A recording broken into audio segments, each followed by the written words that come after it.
5 अप्रैल 1993 की रात Cooper hospital में एक एम्बुलेंस आती है, पर एम्बुलेंस के अंदर एक पेशेंट बहुत ही क्रिटिकल कंडीशन में थी। डॉक्टर को ये चीज बताई गई थी कि ये पेशेंट अपनी बिल्डिंग के 5th फ्लोर से नीचे गिर गई थी, जिसकी वजह से उनके सिर पे काफी सीरियस इंजरी आई थी एंड ये पेशेंट हार्डली ब्रीथ कर पा रही थी। जब उस क्रिटिकल पेशेंट को एम्बुलेंस से निकालकर हॉस्पिटल ले जाया जा रहा था, तो उसने डॉक्टर की शर्ट को बहुत टाइटली पकड़ा हुआ था, as if she was holding on to her life. Doctor उसे रियश्योर कर रहे थे कि वो बच जाएगी। जैसे ही स्ट्रेचर हॉस्पिटल के गेट के अंदर एंटर हुआ, डॉक्टर को उस पेशेंट की ग्रिप लूज होते हुए महसूस हुई एंड फाइनली उस पेशेंट के हाथ से ग्रिप छूटी और हाथ नीचे गिर गया एंड सिर्फ कुछ सेकंड्स के चलते हुए that patient was no more. The patient was Divya Bharti and she was declared dead on arrival. Now ये केस काफी ज्यादा क्लियर एंड कट है, लेकिन इस केस के पीछे इतनी सारी कंट्रोवर्सीज हैं, इतनी सारी थ्योरीज हैं कि आज तक भी इन एक्ट्रेस के फैंस इस केस को क्लियर कट सॉल्व नहीं बुलाते। So let's learn more about today's case revolving around the mysterious case of Divya Bharti. Case में आगे बढ़ने से पहले आई रिक्वेस्ट यू ऑल कि वीडियो को लाइक और चैनल को जरूर सब्सक्राइब करें। 25 फरवरी 1974 के दिन मुंबई में रहने वाले एक life assurance officer Om Prakash Bharti और उनकी वाइफ मीता भारती के घर एक बेटी का जन्म हुआ, जिसका नाम उन्होंने दिव्या रखा। दिव्या बचपन से ही बहुत चुलबुली और केयरफ्री थी। वो इतनी क्यूट और डॉल लाइक थी कि जब भी लोग उन्हें देखते वो बिलीव नहीं कर पाते थे कि एक रियल बेबी है। उनका एक छोटा भाई भी था, कुणाल, जिसे वो बहुत ज्यादा प्यार करती थी। पर क्योंकि दिव्या और कुणाल के बीच ज्यादा एज डिफरेंस नहीं था, ज्यादा एज गैप नहीं था, तो हमेशा कुणाल दिव्या को उनके नाम से ही बुलाता था। तो इस चीज का सॉल्यूशन ढूंढने के लिए दिव्या जी के पेरेंट्स ने ये करा कि उनका निकनेम घर में ही दीदी रख दिया। तो अब उनके पेरेंट्स भी उन्हें घर में दीदी बुलाया करते थे। उन्हें ऐसा लगता था कि कुणाल की आदत पड़ जाएगी दिव्या को दीदी बुलाने की, बट ऐसा कभी भी नहीं हुआ। नाउ दिव्या जी जैसे बचपन में बहुत ज्यादा डॉल लाइक थी, तो सभी लोगों से उन्हें बहुत ज्यादा प्यार मिलता था। घर में भी उन्हें बहुत ज्यादा प्यार मिलता था, लेकिन academically she was not that strong और उनके कभी भी अच्छे नंबर नहीं आते थे। दिव्या जी पढ़ाई में अच्छी नहीं थी। वो ज्यादातर अपनी स्कूल लाइफ में फेल ही होती थी और कभी कभार अगर उनका लक अच्छा चल गया या उन्होंने थोड़ी सी पढ़ाई कर ली तो उनके 4 मार्क्स ही आते थे एग्जाम्स में। दिव्या जी की मॉम मीता जी उन्हें पढ़ाने की बहुत ज्यादा कोशिश करा करती थी। She used to sit with her ताकि वो डर की वजह से ही पढ़ ले, लेकिन दिव्या जी का हमेशा दिमाग या फिर उनका इंटरेस्ट कभी भी पढ़ाई में नहीं था। वो कुछ और ही काम करना चाहती थी। तब वो छुपके से मिरर के सामने खड़े रहकर श्रीदेवी जी के सॉन्ग ताथैया ओ पर डांस करती थी। वो उनकी फेवरेट एक्ट्रेस थी। दिव्या जी को फिल्म्स देखने का शौक तो था, साथ ही साथ वो अलग अलग स्पोर्ट्स में भी भाग लिया करती थी। उनका ऐसा मानना था कि उन्हें सब कुछ आना चाहिए दुनिया में, चाहे वो उस चीज में अच्छी हो या ना हो, चाहे वो स्पोर्ट्स में अच्छी हो या ना हो, या फिर एक पर्टिकुलर चीज में अच्छी हो ना हो। कोई भी चीज ऐसी नहीं रहनी चाहिए थी जो उन्होंने ना करी हो, या फिर उन्हें कभी भी फ्यूचर में ऐसे बोलने का मौका ना मिले कि मुझे ये चीज करनी नहीं आती है। जब दिव्या जी 14 से 15 साल की थी तब एक डायरेक्टर की उन पर नजर पड़ी, जिनका नाम था कीर्ति कुमार, जो कि गोविंदा जी के भाई हैं। जब कीर्ति कुमार ने उन्हें देखा, ही इमीडिएटली न्यू कि उनके फिल्म की हीरोइन दिव्या भारती जी ही बनेंगी। As Kirti Kumar was directing a lots of films at that time, तो कीर्ति कुमार गोविंदा जी के डायरेक्टर उनके घर चले गए उनको अप्रोच करने के लिए कि मुझे तुम्हारी बेटी दिव्या को अपनी मूवीज में कास्ट करना है। लेकिन दिव्या जी के पेरेंट्स ने राइटफुली उनको मना कर दिया, क्योंकि दिव्या जी उस टाइम पे 14-15 साल की ही थी। She was very young. लेकिन रिजेक्शन मिलने के बाद भी कीर्ति जी ने हार नहीं मानी and he kept on going to their house like 3-4 बार। लेकिन जब तब भी दाल नहीं गली तो वो गोविंदा जी को ही अपने साथ लेकर गए उनके घर पे। और जैसे ही गोविंदा जी उनके घर में आए, उन्होंने दिव्या जी के पेरेंट्स को मनाया। Then they finally agreed to it and Divya ji she was very happy about this thing. She was more so happy about कि अब मुझे पढ़ना नहीं पड़ेगा। सो इतनी ज्यादा यंग एज में she was set to become a movie star, वो भी इतने बड़े एक्टर के बगल में। राइट, हर को star was not a small name, लेकिन अनफॉर्चुनेटली कुछ रीजंस के चलते हुए उन्हें उस मूवी में रिप्लेस कर दिया गया था। उनकी पहली मूवी में जो गोविंदा जी के साथ आने वाली थी उसमें रिप्लेस कर दिया गया था एंड अनफॉर्चुनेटली उन्हें 2-3 और ऑफर्स मिले, लेकिन हर बार कुछ ना कुछ वजह से या तो फिल्मिंग बंद हो जाती थी या फिर उन्हें दूसरी एक्ट्रेस से रिप्लेस कर दिया जाता था। इतनी अनसर्टेनिटी की वजह से अब दिव्या भारती जी को होप नहीं थी कि उन्हें कोई फिल्म में एक्टिंग करने का चांस भी मिलेगा, अंटिल बॉलीवुड से नहीं बल्कि एक साउथ के डायरेक्टर से मूवीज में काम करने का ऑफर आया। दिव्या जी का एक्टिंग डेब्यू साउथ से हुआ था। उनकी पहली फिल्म तेलुगु मूवी का नाम था बॉबिली राजा और उनके ऑपोजिट जो एक्टर थे वो थे the very famous Venkatesh sir. ये मूवी 1990 में रिलीज हुई थी जब वो सिर्फ 16 साल की थी। ये मूवी बहुत ही ज्यादा हिट थी एंड जैसे उनकी ये मूवी थिएटर में रिलीज हुई, दिव्या भारती जी की जिंदगी पूरी तरह से बदल गई थी। She became famous overnight and एक के बाद एक उन्हें इस मूवी करने के बाद और भी ज्यादा मूवीज मिल रही थी एंड एट दिस पॉइंट उन्होंने साउथ में तो अपना नाम बना ही लिया था, बस उन्हें इंतजार था एक बॉलीवुड में काम करने की अपॉर्चुनिटी का। And because of her hard work बहुत ही जल्द ये उनका सपना पूरा भी होने वाला था। फाइनली 1992 में बॉलीवुड डेब्यू हुआ एक्शन फिल्म विश्वथामा में।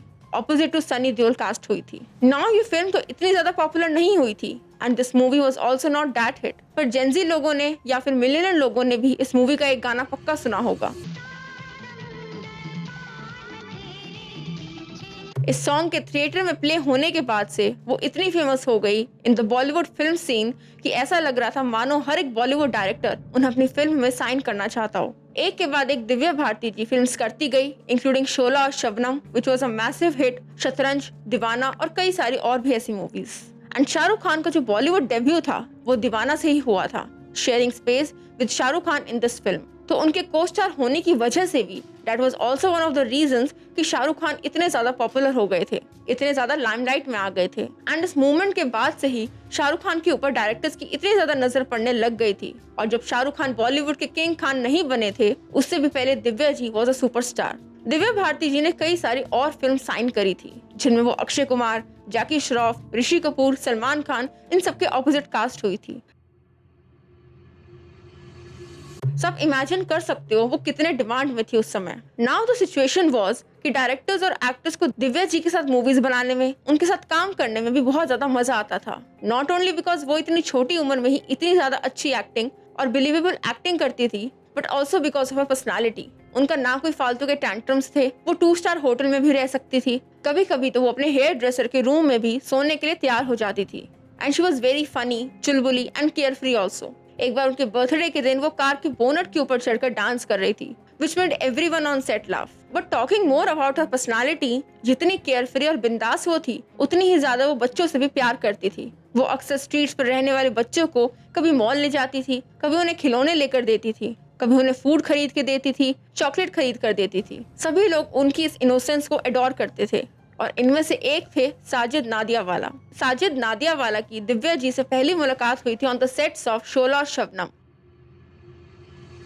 साजिद वहां अक्सर जाते थे क्योंकि उन्हें अपनी एक फिल्म के लिए गोविंदा जी को कास्ट करना था, इसलिए वो उन्हें मनाने के लिए बार बार उस फिल्म सेट पर जाया करते थे। एक दिन उनकी और दिव्या जी की बात हुई and it was love at first sight for both of them. जितना साजिद को दिव्या जी पसंद आई थी, उतना ही दिव्या जी को भी साजिद पसंद आए थे।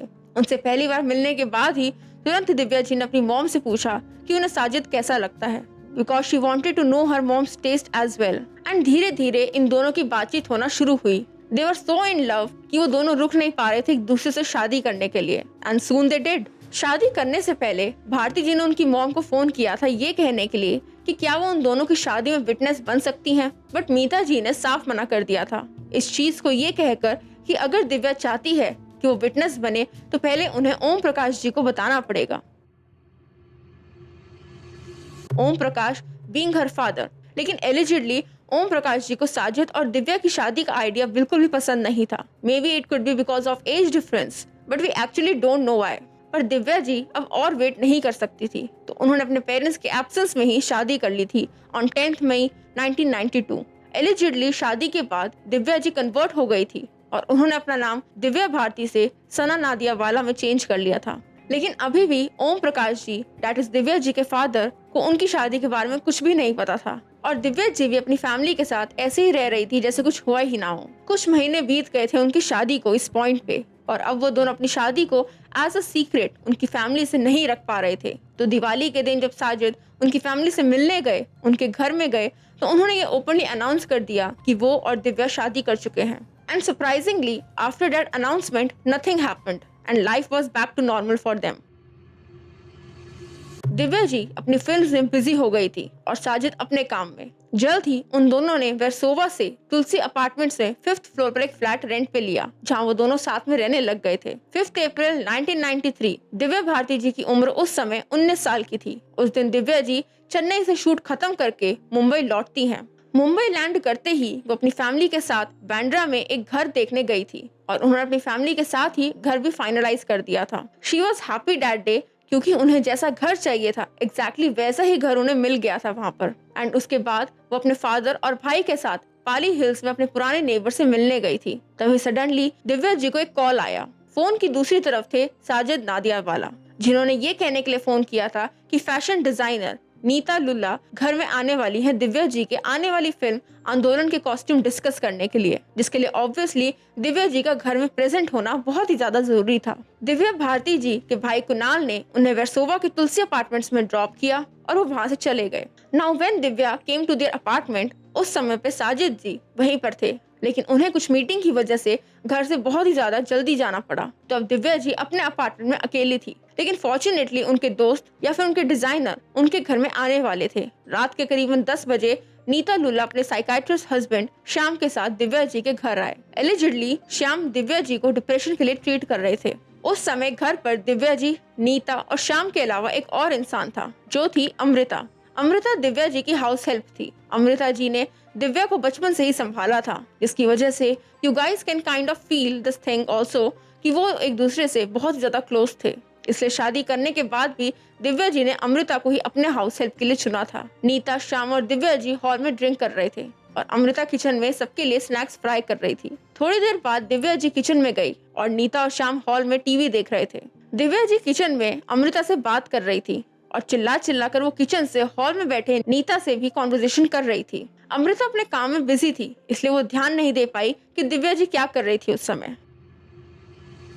तभी दिव्या जी किचन की खिड़की की एज पर जाकर बैठ गई थी और अभी भी वो चिल्ला चिल्ला कर नीता जी से, जो कि टीवी वाले रूम में थी, उनसे बातें कर रही थी। विंडो की एज पर दिव्या जी अक्सर बैठा करती थी एंड उस रात भी दिव्या जी एज यूजुअल वहीं बैठी थी, लेकिन इस बार उन्होंने थोड़ा ज्यादा ड्रिंक कर लिया था। एंड देन एक सेकंड के लिए वो विंडो की एज पर बैठी थी और दूसरे ही सेकंड उन्होंने अपना बैलेंस खो दिया और वो तुलसी अपार्टमेंट्स के 5th फ्लोर से नीचे गिर गई थी। तुलसी अपार्टमेंट्स में उस टाइम पे हर एक बिल्डिंग के हर एक फ्लैट पे, हर एक खिड़की पे आयरन ग्रिल्स होते हैं, वो लगे हुए थे, सिर्फ दिव्या जी के अपार्टमेंट को छोड़कर।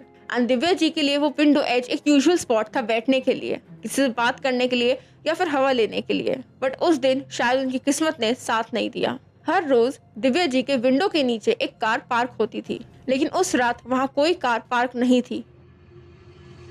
अगर वहाँ कार पार्क होती तो दिव्या जी कार पर गिरती, जिसकी वजह से उनके गिरने का इम्पैक्ट थोड़ा तो कम होता और शायद वो बच जाती। लेकिन क्योंकि उस रात कोई कार वहाँ नहीं थी, इसलिए दिव्या जी 5th फ्लोर के हाइट से डायरेक्टली कंक्रीट फ्लोर पर गिरी थी। एंड इतनी ज्यादा हाइट से गिरने की वजह से उनकी बॉडी में काफी गहरी चोटें आई थी, लेकिन फिर भी गिरने के बाद भी उनकी सांसें चल रही थी और उन्हें जल्द से जल्द हॉस्पिटल ले जाया गया। लेकिन हॉस्पिटल पहुंचते ही सबको ये चीज रियलाइज हो गई थी कि it was too late. April 5th, 1993, Divya Bharti was declared dead at the age of 19।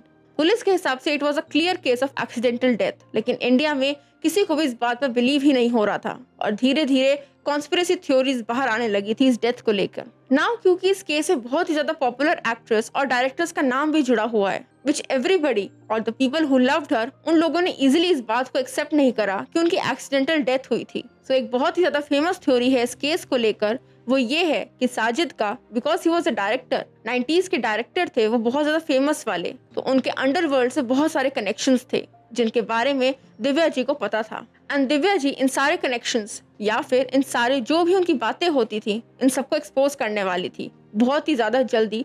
इसलिए साजिद ने, उनके हस्बैंड ने ही उनकी मौत करा दी थी। बेसिकली उनके हस्बैंड ने खुद उन्हें अपने रास्ते से हटा दिया था, लेकिन इस बात का भी पुलिस को कोई भी एविडेंस नहीं मिला था उस समय। जैसे कि मैंने आपको पहले भी बताया था, उस रात दिव्या जी के साथ 3 और लोग थे, नीता लुल्ला और डॉक्टर श्याम।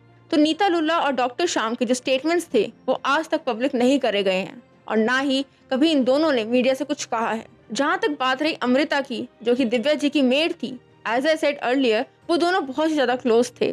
तो दिव्या जी की डेथ के 1 महीने के अंदर ही अमृता जी की भी हार्ट अटैक से डेथ हो गई थी, बिकॉज ऑफ विच पुलिस उनका कभी भी स्टेटमेंट नहीं ले पाई। सो एक्चुअली उस रात क्या हुआ था वो कभी भी पब्लिक ही नहीं हो पाया, जिसकी वजह से अगेन बहुत सारी कंट्रोवर्शियल थ्योरीज आ रही थी या फिर कॉन्स्पिरेसी थ्योरीज आ रही थी। पुलिस ने साजिद, कुणाल, जो कि दिव्या जी के भाई थे, और मीता यानी दिव्या जी की मॉम से भी पूछताछ करी थी, लेकिन अगेन उनके स्टेटमेंट भी कभी भी पब्लिक नहीं करे गए हैं। लोगों ने तो ये मान लिया था कि ये एक्सीडेंटल डेथ नहीं हो सकती, लेकिन दिव्या जी के फादर ओम प्रकाश जी का ये मानना था कि उनकी बेटी की डेथ एक एक्सीडेंट ही थी। तो फाइनली ओम प्रकाश जी का ये कहने के बाद पुलिस ने 1998 में दिव्या जी की डेथ को एक्सीडेंटल डेथ बताकर ये केस हमेशा के लिए क्लोज कर दिया था। दिव्या जी की डेथ की न्यूज के बारे में सुनकर सभी लोग काफी ज्यादा शॉक्ड थे, इंक्लूडिंग साजिद ऑल्सो, क्योंकि जब साजिद ने दिव्या की बॉडी हॉस्पिटल में देखी थी तो he did suffer from a mini heart attack. Divya के डेथ से साजिद इतना अफेक्टेड थे कि 1993 से 2004 तक